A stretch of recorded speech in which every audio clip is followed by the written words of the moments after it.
have always believed that good scholarship can be relevant and consequential for public policy.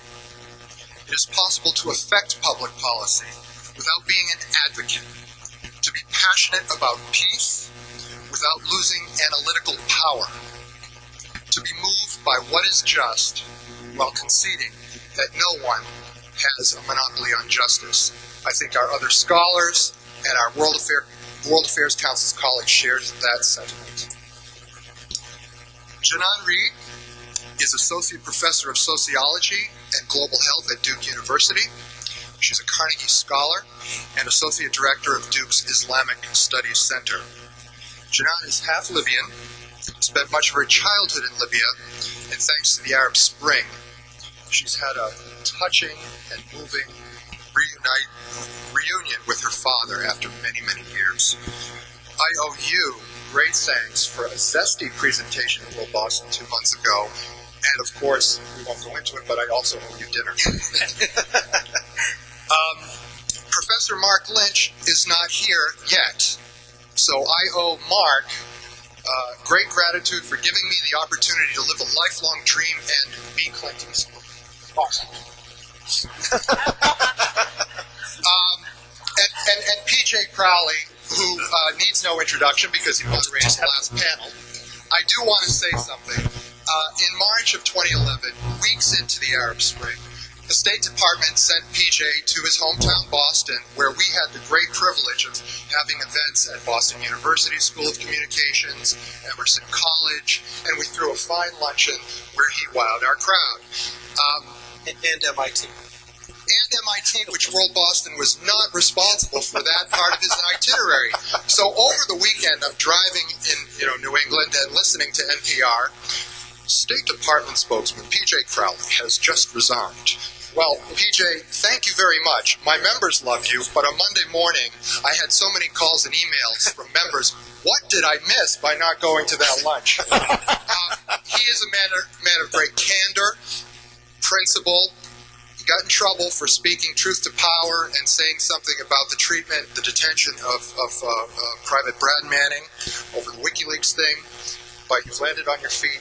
I owe you all a great thanks for being here with us today. Thank you. Glad I could do that for you, Bill. I resigned 2 hours after speaking to World Boston. The two are not connected. I want to make that perfectly clear. So we're coming up on the 2-year anniversary of this thing called the Arab Spring or the Arab Awakening, or as Marc used in the title of his book, Arab Uprising. So almost 2 years from when a fruit vendor in Tunisia lit himself on fire and has literally changed the region. I want to go country by country, but first at the 40,000-foot level, what is this about and what has happened over these 2 years? So my comments today are going to be a little bit from the academic side, but also a little from the personal side. As Bill mentioned, I'm half Libyan, and I spent 15 years in both Tripoli, Benghazi, and a couple of years in Alexandria, Egypt. So my perspective on what has happened over the last 2 years is somewhat in comparison to what was happening in the 70s and 80s when I was there and when the Reagan administration bombed Libya. So now what we've seen is one of the most interesting things to me is that the U.S. had very little to do with what happened there. That the uprisings were very much from within and were very much about the economic devastation that many of the countries were in. And it was very much a grassroots movement. And that, to me, was a signal of hope, that this was something that was from the people themselves and not something that was imposed on them from outside. And now I think we are a little impatient.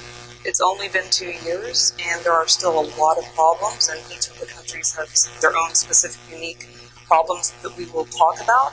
But I also think that it's just been 2 years. And in the case of Libya, for example, this is after over 4 decades of stagnation under the horrible rule of Muammar Gaddafi. So expectations should be moderated based on the fact that this is a process that's going to take time. Well, let me just address this by kind of answering the question, why were so many people surprised by the uprisings? And use that as a way of understanding what is actually going on. We weren't actually surprised that the public were angry with governments. That all of us scholars have been studying this. I've been doing public opinion polls for 10 years. Every year I say the gap between publics and governments is only growing, and the only question is not whether people have reason to revolt, but why haven't they revolted already? And so we knew there were economic problems, there were frustrations, there were no transparency, there was corruption, there was the government stood for one thing, the public stood for another thing. There were even separate identities. The fact that in Egypt you have the first thing they say, irfa rasak anta Masri, raise your head, you're an Egyptian, meaning be proud after the revolution, was an example of the fact they were not proud by the government as representative of the people. So the question then is, what happened? If this was true for a decade, there was nothing really particularly unique about 2010 or 2011 that you say, here's a major economic crisis, whether it was in Tunisia or Egypt or anywhere else, that really was so extraordinary that it propelled people to do something they didn't do 5 years before. So I don't think you can just blame it on the economics. So the question is, why didn't you do it before? I think the answer we have is the right answer, which is, look, we political scientists have always assumed that it's not enough to have angry people to revolt.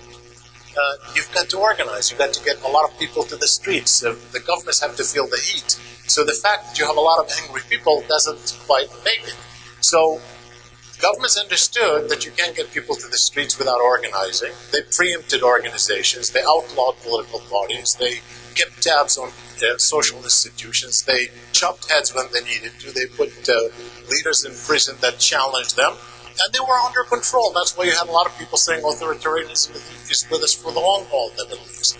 So what happened over the past couple of years, something we have been watching for a decade but we didn't fully understand, is that the information revolution has actually enabled people to turn out in large numbers without need for significant or traditional political organizations or political parties or even charismatic leaders.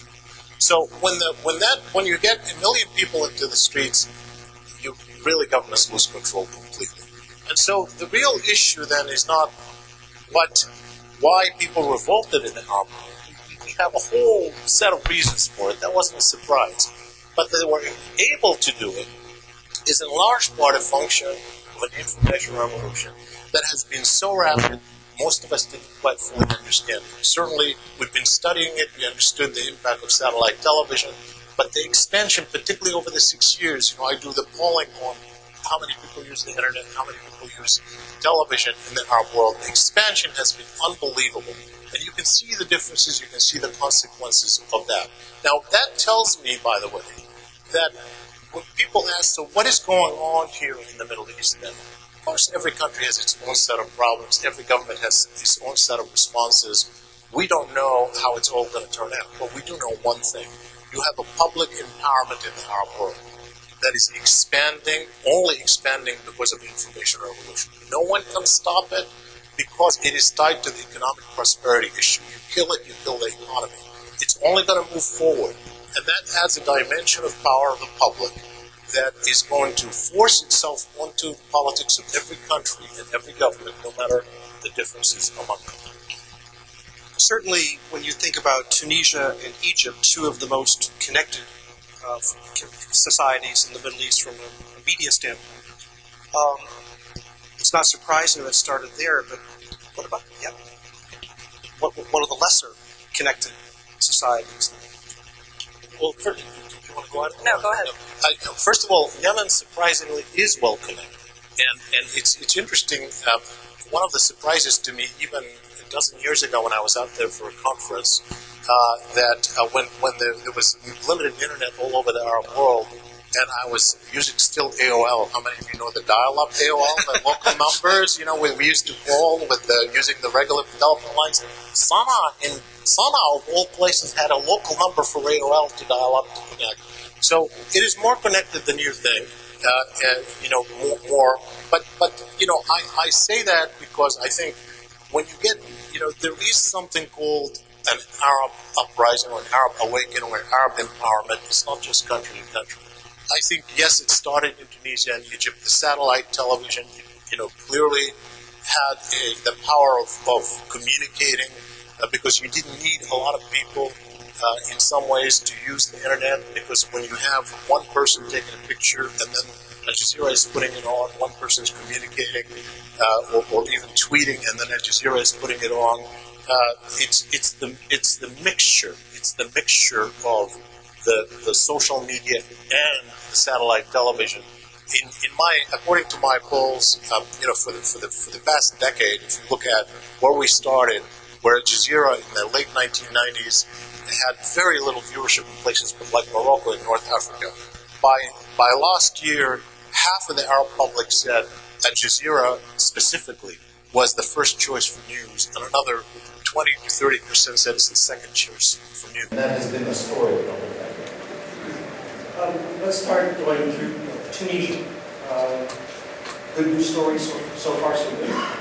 Yeah, I mean, Tunisia has had a unique history in colonization, and I think that what we've seen come out of Tunisia so far is very promising. I mean, especially if you look at it compared to what's happening, say, in Libya.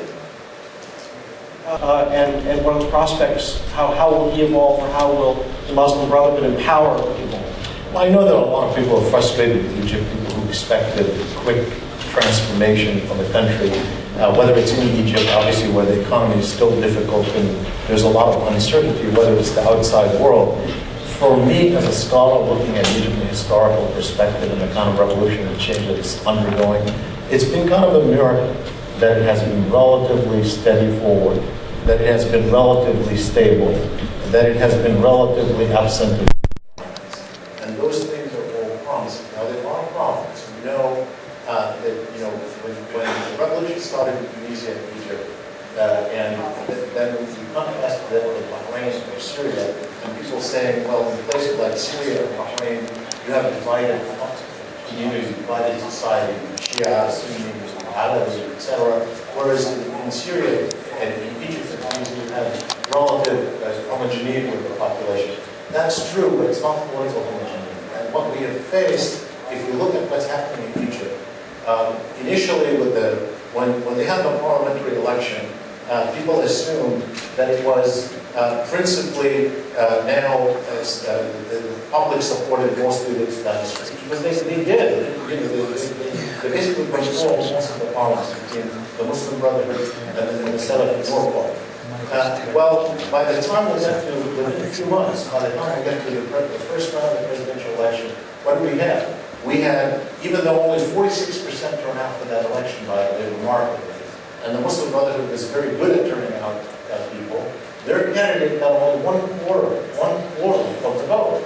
And then in the end, when we had the final round between Morsi and the Ahmed Shafiq, who was the candidate of the establishment, we call it, the two kind of center spiral, it was so close we didn't know the results immediately between them. So Egypt is a divided country. That's number one. We have to know that the Brotherhood, maybe Morsi, but the others assume after the parliamentary election that they've got carte blanche. They've discovered they don't. And at the moment, they don't not only contending with that division, but they're contending with pressure from the right, particularly in the drafting of the Constitution. This is really the biggest issue right now facing Egypt, is the writing of the new Constitution. Today, as we speak, in Tahrir Square, there's thousands of people demonstrating, called upon by one faction of the Salafi party, or the Salafis. The Salafis not united even on this, calling for essentially more specific reference to the Sharia religious law in the Constitution, where there is a deal that is more moderate between the Salafi Noor Party and the Muslim Brotherhood and some of the liberals. So it's a work in progress. It's going to be tough. The constitutional issue, to my mind, is the most important issue they're facing, even more than the economy, because ultimately that's going to tie their hands down the road, and it's going to determine a lot of the relations they face. We welcome Marc Lynch from George Washington University. We'll give a chance to catch his breath. John, I want to ask you, Libya is a study of countries. It is, when you do the polling, and should be a lot of it, the one country that is pro-American, unabashedly pro-American in the region today. Yet it's also the country where we tragically saw in September an attack on our diplomatic outpost in Benghazi. put this contrast in perspective. I mean, absolutely. I mean, one thing that's important to know about Libya is even though in terms of size, land mass, it looks a lot like Egypt, in terms of actual population, it's a very small country, 6 to 8 million, that's guesstimates. And they're really pretty much in two cities, Tripoli and Benghazi, which is a good 8-hour drive from each other.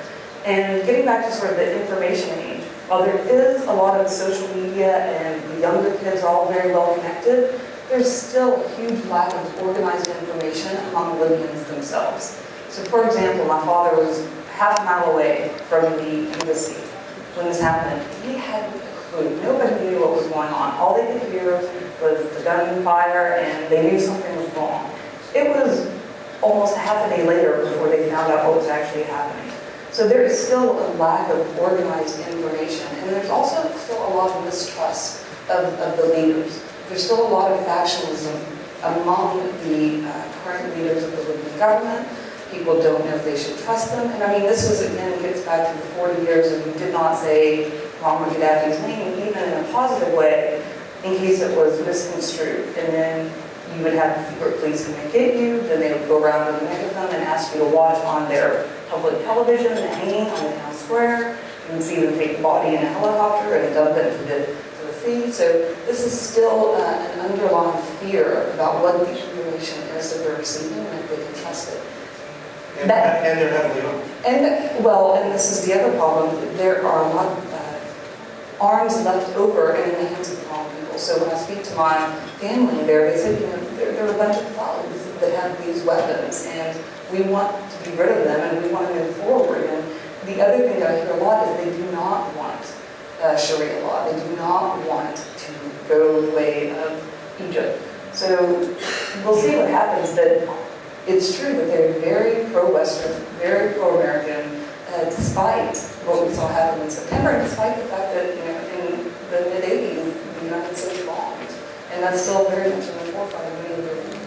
So, Marc, let's turn the lens around a little bit. In your book, The Arab Uprising, you trace the challenge from the United States standpoint in creating a credible narrative about what's happening in the region, in creating consistent policies across the region. Is it possible to have a broader coherence when for example, when the president says identify with the aspirations of the Egyptian people, but then what about Bahrain? We invoke a responsibility to protect the Libyan people, and what about the Syrian people? So what does this mean in terms of U.S. interest in the short term and U.S. presence and interest in the region? That's a great question. The short answer is that no, there is no such thing. It's not the way foreign policy works.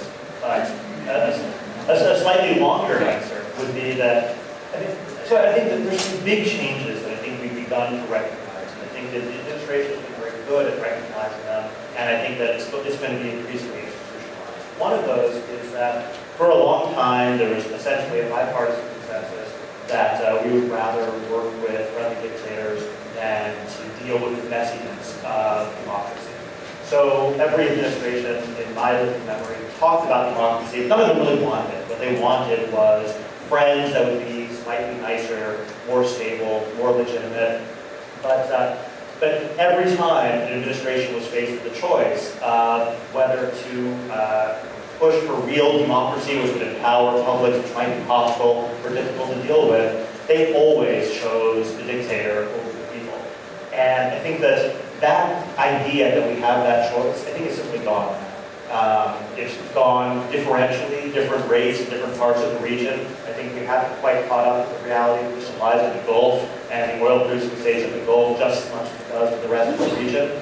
But the idea that we can make that choice anymore is simply gone. You listen to the debates in the United States about should we have let Egypt happen? Why did we do this to Egypt? And I'm sure what Shibley was talking about before, this is ridiculous. There were millions of people in the streets in the end of January of 2011. Every police station in Alexandria had been burned down. Tahrir Square was occupied. We didn't make it happen. We couldn't have stopped it if we wanted to. And the recognition of that fact, I think, is really important. So number one is that old idea that we can go back to simply working with friendly dictators. I think that's just gone. Second, I think, which is really important, is the idea that we can control the region. That, in a sense, the region is crying out for our leadership, and that every problem in the region has to be solved by us. And I think there's a healthy recognition now beat into us by the war on terror, by Iraq, and now by the Arab uprisings, that the ability of the United States to manage and control what happens in the region is quite limited. And so the combination of those two things, I think, then helps to explain a lot of inconsistencies that you see. In a place like Egypt or Tunisia, there's a recognition of the realities of these popular movements and trying to do the best we can to shape those in a democratic direction that also protects our interests. So we work with the military to try and make sure that they make a real transition to democracy in Egypt, engage with the Islamists like the Muslim Brotherhood, but try and push them in a more liberal direction. A place like Bahrain, we see the Saudi opposition to democratic change there, and we realize we can't stop it, and we back away. I think it's one of the worst mistakes we made in the entire Arab Spring, but you understand why they did it. In Libya, there was a very, frankly, easy opportunity to do a significant amount of good, to stop an impending massacre, and to broker real change without putting troops on the ground. It was a country that was perfectly designed for air power intervention. The geographic divisions, being right there on the ocean, or sea, all those things. Syria is a horrible problem, but it's too difficult for the United States to easily solve, and so we recognize the limits of our ability to act. So I think, broadly speaking, that's how I would answer that very big question. Can I follow up really quickly?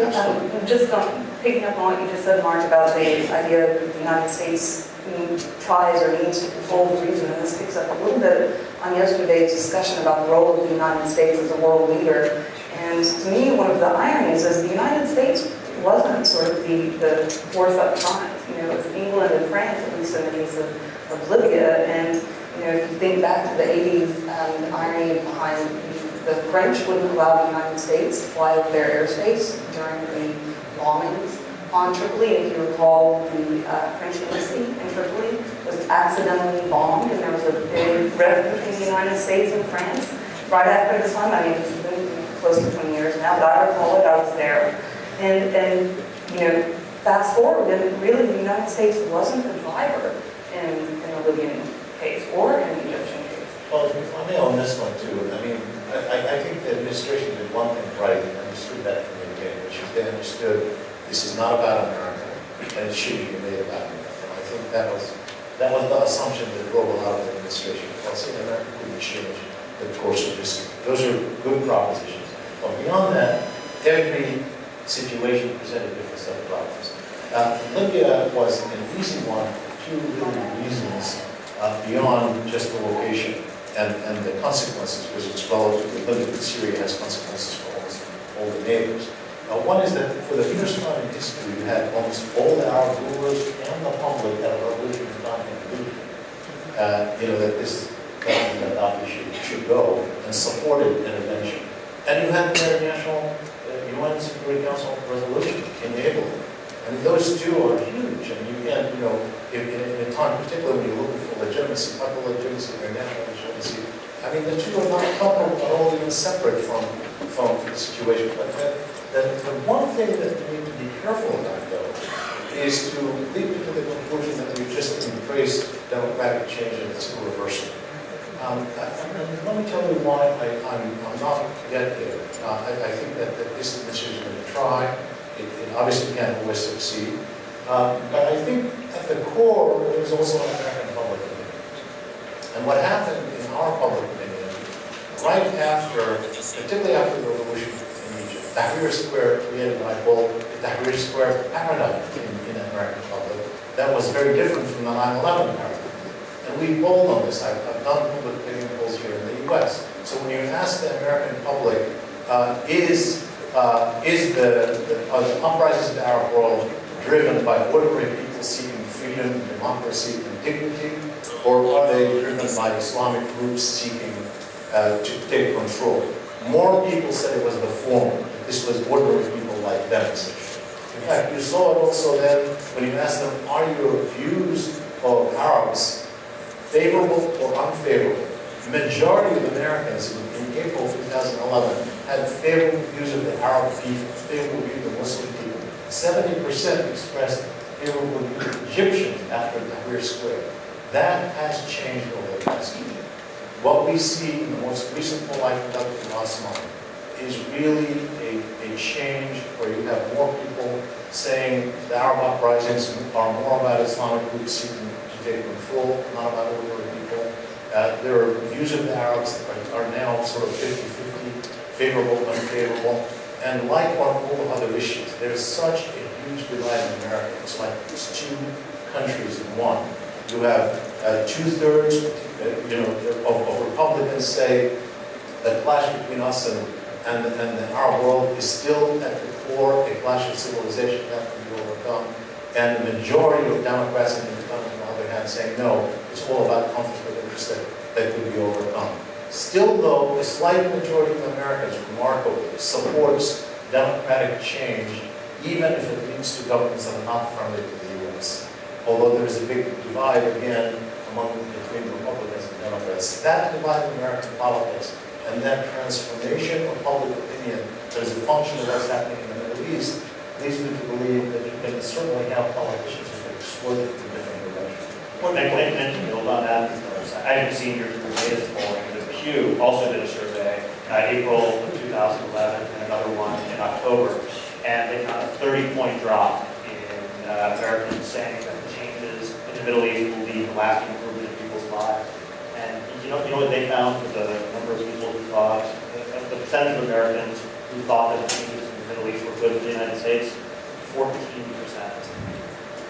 Can I say also, this gets to the heart of a very important issue, which is the way Americans define democracies will never look like that in the Arab world. So part of what we're seeing is also this realization that the disconnect between, these governments are in place and we're expecting X, Y, Z to follow as it would in a Western democratic state is never going to happen.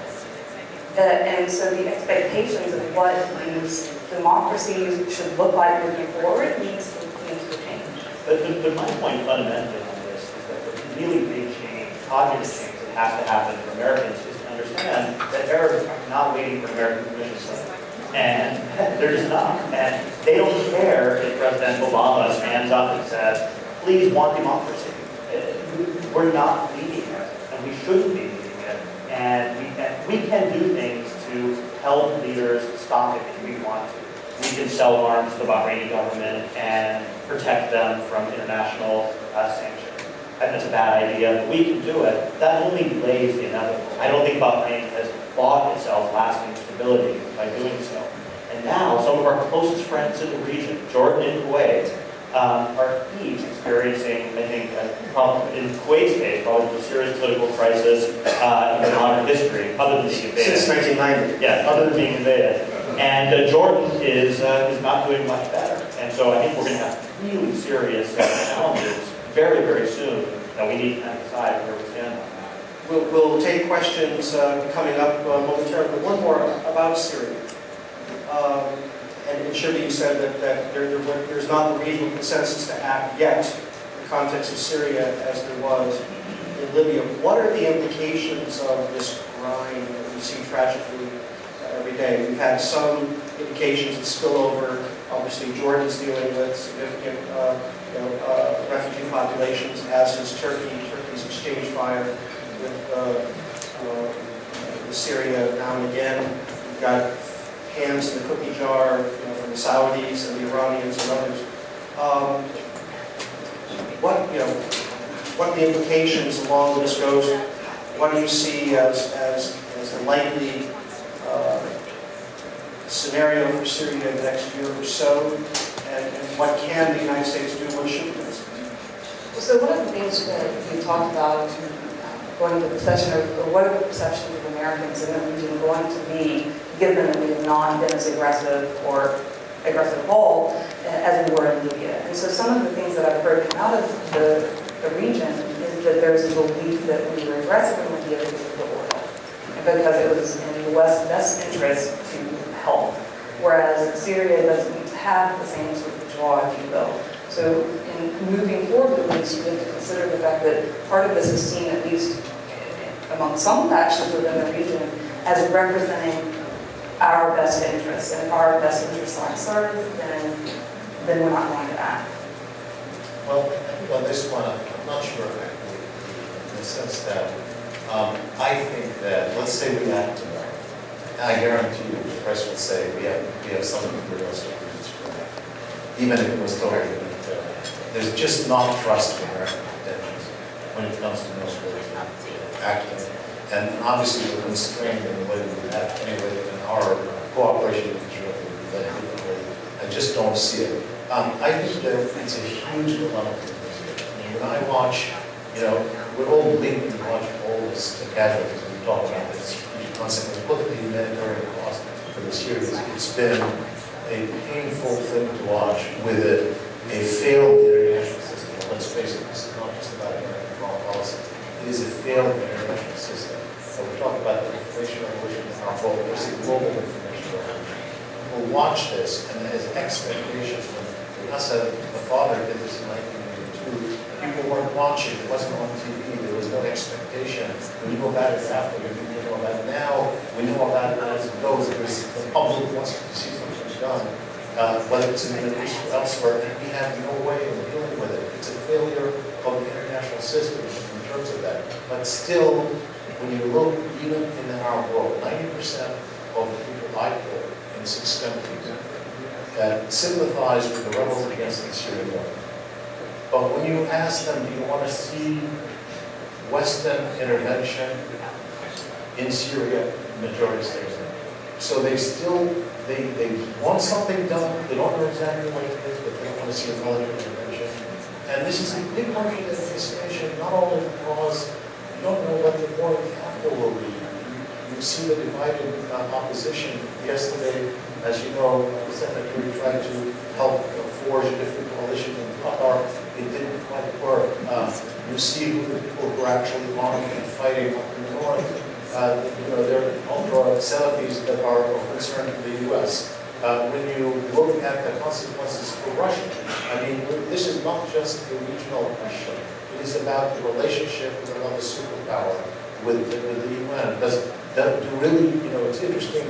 I'm sure that a good percentage of people here, when Bush acted to go to war in Iraq without UN resolution, were very uncomfortable acting without UN resolution. And yet, we find people saying, maybe Obama should do it for different reasons. So I think it's a really big problem for the administration. It's not only an election. I think the election isn't going to solve that problem for them.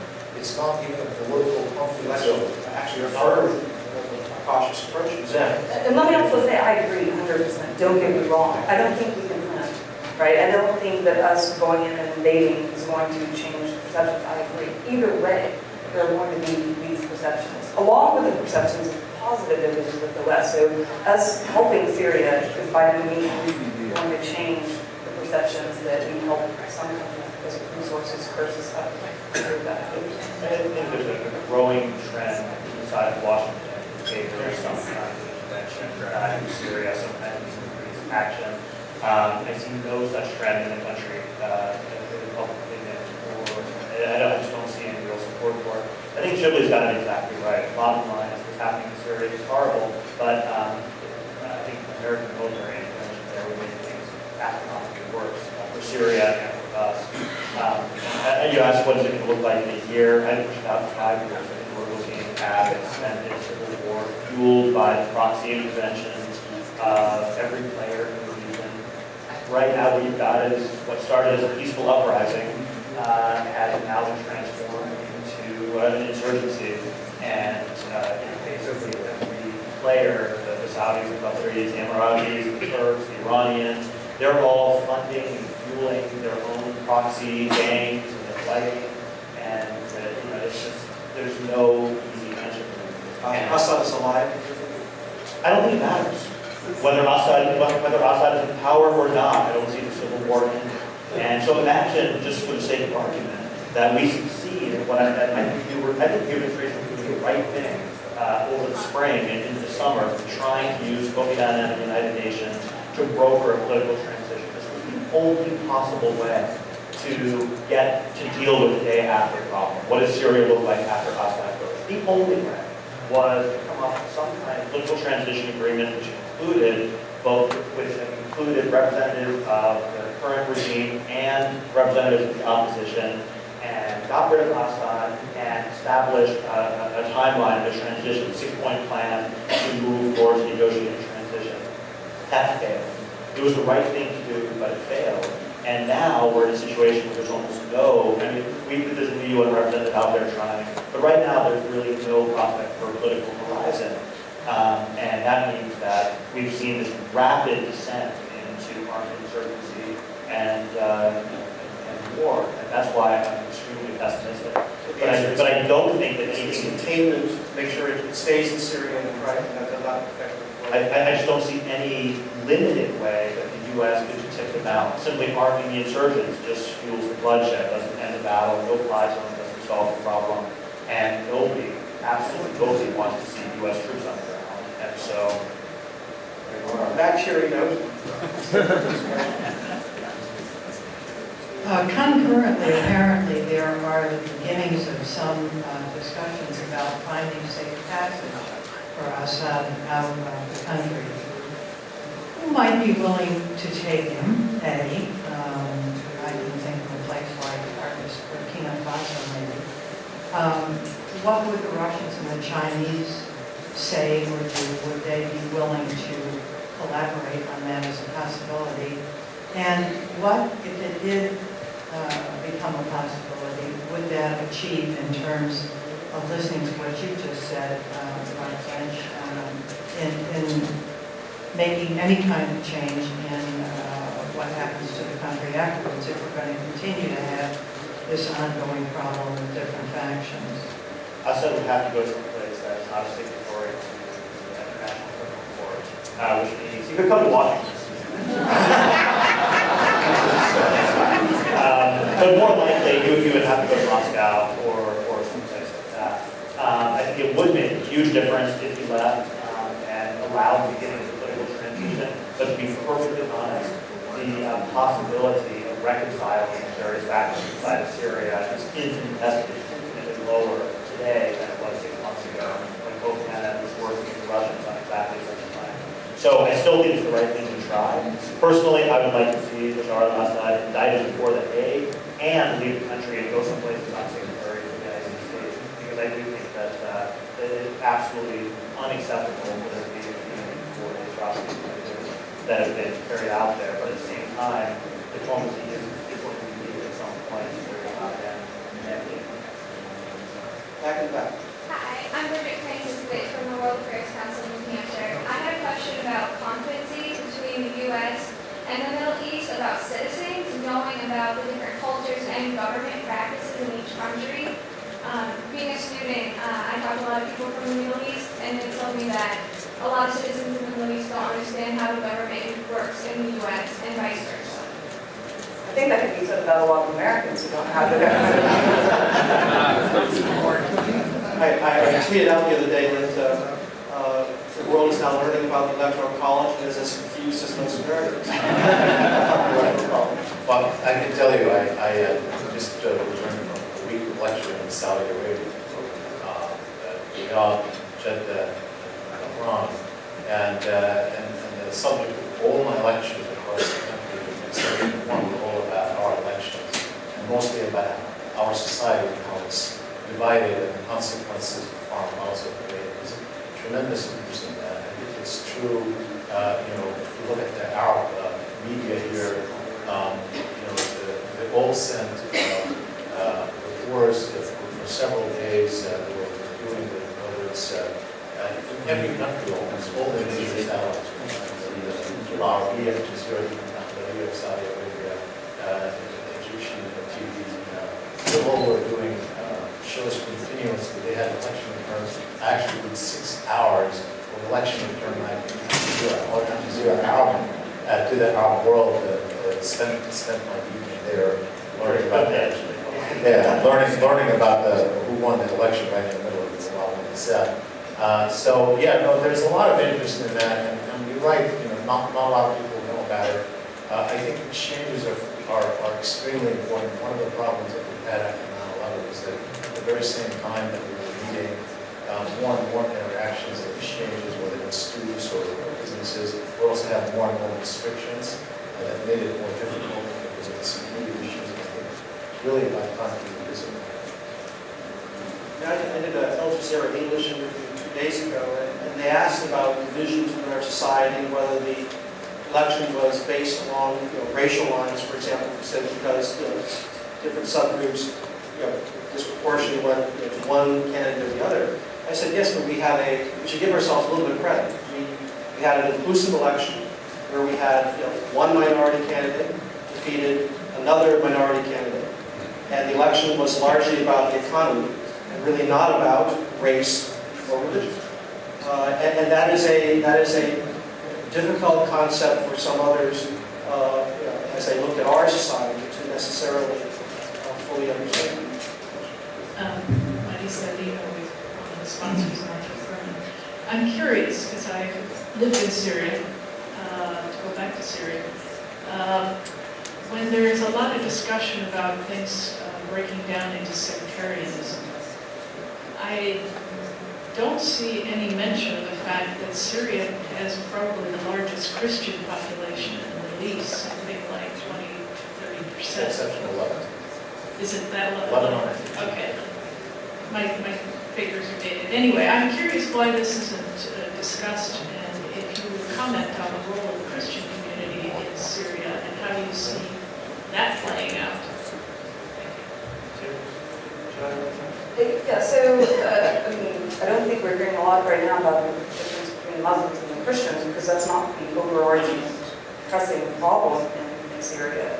And getting back to a comment earlier about it spilling over to the rest of the region, my half brother, who was with the Libyan rebels against Gaddafi, they are now all in Turkey trying to help the Turks get Assad out. So getting back to Marc's comment earlier, getting Assad out of the country would go a long way to at least getting some of the resources that are spilling over to other countries back and focusing on their own issues in their own home countries.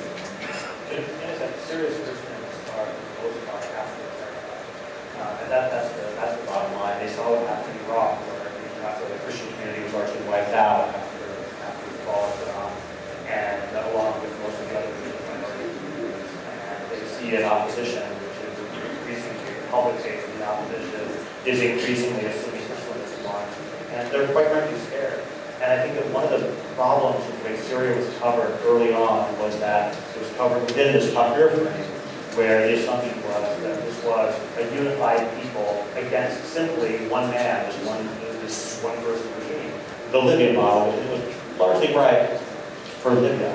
But in Syria, there is a significant portion of the population that continues to support the regime, which is terrified about the future. And as it shifted from peaceful protest to all-out war, I think many of them have, if anything, probably gone back to the regime. And that's one of the deeply complicated parts of this. You can't assume that this is simply, all of the people Syrian are united against Assad. This is not the way it looks like. And that worry, by the way, is not just about the immediate consequences. Obviously, the Iraq is generating that feeling in particular. But you have to look at even the history of the secular Arab nationals, the Ba'ath party that rules in Syria. From the very inception of it, in the 30s and 1940s, the forces that rallied behind it were actually largely minorities, included Christians, Alawi Druze, as well as Sunni Muslims who were inclined to be secular. So, and it was a counterweight to the view of a rising Islamic trend. So there was that coalition, which I think is still there in Syria. And you can see the Druze are divided in many of most regimes, some for showing that obviously each community is divided. But there is a lot of fear and consequences because of But lift it up again and back to the issue of what the United States can do. Obviously, in terms of perceptions of winners and losers and transitions in the region in the past few years, women have been significant losers, starting in Iraq and throughout other countries.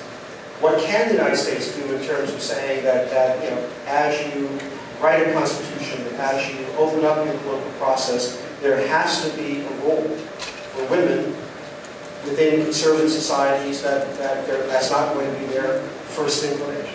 So the research I do on the feminist movement in the United States compared to the feminist movement in the Middle East suggests that the United States shouldn't really do much because the women in the Middle East who are pro-gender equality don't appreciate when the Western influence of what it looks like to be gender equal starts telling them how they should be a part of the government. So when it comes to the role of the United States, I mean, I'm not a big proponent of us having a role and how that moves forward. Well, there's the story recently in Tahrir Square, where now there are, for want of a better term, there are vigilante groups who are actually taking their own initiative to protect women from harassment.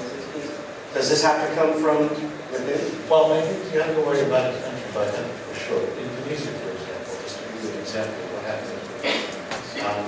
On the one hand, the Ben Ali didn't even allow the veil in public institutions and schools. That has been reversed. I think that clearly. But when you look at the laws that they passed for the election laws that led to the parliament, they forced everybody to have every other candidate to be a woman.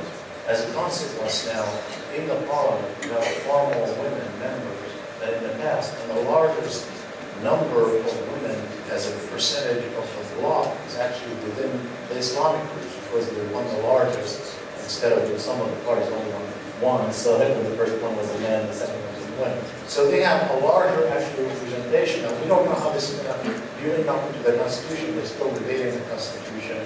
And we'll see how that works out. But there is a force from within. I agree with the idea that it's really not up to us. And we do see the changes. In Saudi Arabia, people focus mostly on the Sunni Shia divide. That's not what you feel when you go there. I mean, sure, there is a Sunni Shia divide. People worry about it. But the Shia are only about 10% of the population here. And in a relatively isolated place, we really don't really envision the regime. What's happening is the activity of the young people. Women, more than half of the college students in Saudi Arabia are women. I went to a women's college in Saudi Arabia. The women are all connected. They tweet, and they tweet political. They tweet about all kinds of issues, global issues, including asking questions like the royal family. There is empowerment. We're going to see it. It's going to happen. How it's going to happen is going to vary from country to country. But it really is going to be up to us also. And I would say in Libya, you don't have to worry about it nearly as much as the perception of the Middle East and gender oppression. I mean, all of that is bad. The one thing we promoted throughout was gender equality. So we had women in the military.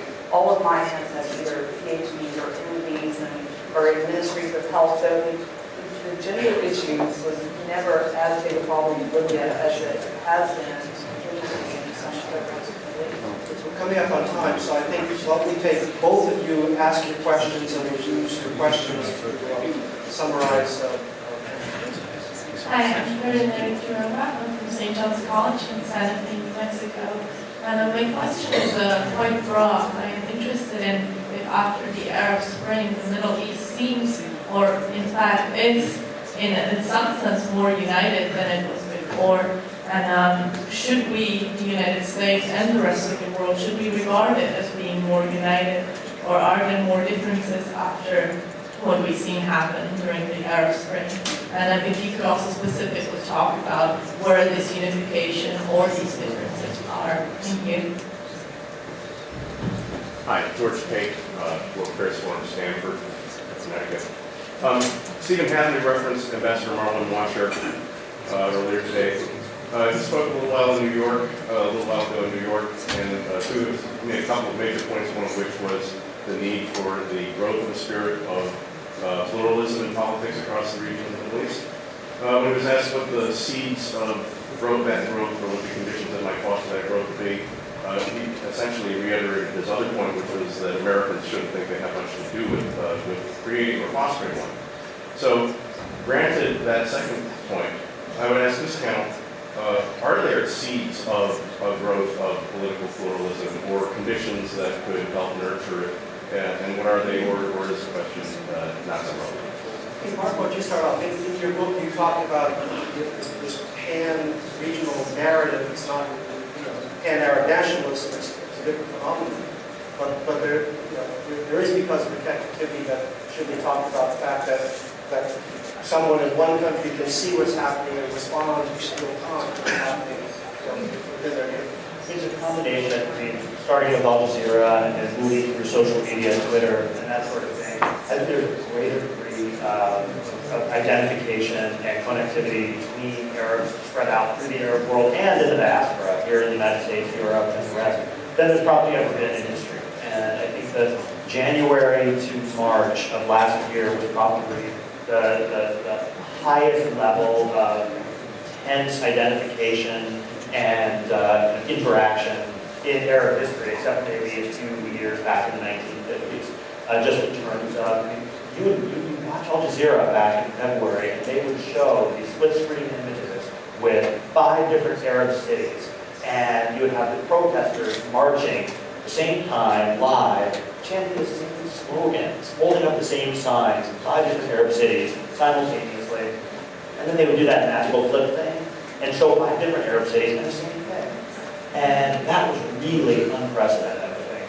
But I do think that momentum of unification has broken down a bit since March. You've seen countries kind of going their different ways. Egyptians are consuming Egyptian politics. Tunisians are consuming Tunisian politics. Kuwaitis are consuming Kuwaiti politics. There's still this sense of a common Arab identity and this common Arab story, but it's not nearly as intense. It's not manifesting in quite the same way now. The other part of it is that bad things spread as well as good things. There's much more sectarianism now than there was before, and that's coming out of Syria and Bahrain. I just saw a survey not too long ago showing that there's higher numbers of Egyptians who say that Shia shouldn't be considered real Muslims than there are in Iraq. And Iraq just went through a sectarian civil war, and most Egyptians have probably never seen a Shia in their life. And so sectarianism, those kinds of things are also being spread through these media channels. I think on the unification issue, I think that there's a diversity that we will find in Libya, Tunisia, Egypt, everywhere else, so we focus on local issues. But how identify themselves is still interesting, because only about a third across the board identify with the state as their first choice of identity. And most still identify themselves either as Muslim or Arab first. Even Muslim, when you look, when you break it down into issues, really Muslim Arab. And so you've got, in essence, and when you even ask them, should the state serve the interests of its citizens or the interests of Arabs and Muslims, you have a large chunk saying the interests of Arabs and Muslims. So there is a sense of connectedness, even as we focus on the other issue. But politically, it's fascinating. We're focused here on public opinion matters, but we have to focus on the states, because there's been a very fascinating story. Egypt is still going through a revolution. It hasn't really asserted itself. It's still dependent. It needs the help from the Gulf state, it needs the help from the rest of the world, particularly economically. It can't be as assertive as it would like to be to play a role according to its size. Iraq is not really fully integrated in our world yet. What does that leave? Syria is in trouble. So that leaves the Gulf Cooperation Council state led by Saudi Arabia. So what we have now is really an interesting political dominance. And that is a coalition state, the Gulf Cooperation Council, around Saudi Arabia, that invited 2 other states into the Royal Club, Jordan and Morocco, to broaden the GCC in exchange for economic and security cooperation going different directions. And that is the coalition right now that is the powerful coalition in our world. And the states that are going through change are somewhat marginalized as no one else. And so if you want to hold that unity, go ahead. That's what we can. Egypt will come back. They'll come back. I think Iraq will That's so. And then in terms of identity politics, you get to a country like Libya, you have The tribal aspects, the same in Yemen. Exactly. I think, there's 2 things going on, somewhat paradoxically, but at the same time, there was a rise in pan-Arab identity. There's also, within the country, divisions that are continuing. So I think it's really important not to overstate how they've come together. I was in Egypt last August during Ramadan with my family, and it was almost like a soap opera. Talking about watching Al Jazeera, and and there was this fever that wait to see these places liberated. That has died down since, and people are having to deal with the real on-ground issues that are facing them in their own cities and states. So I think we've got both on at the same time. It's important not to sort of overgeneralize and care about identity within some states. It's very important. We have three extraordinary professors here who have given us Arab, Lincoln, 101 and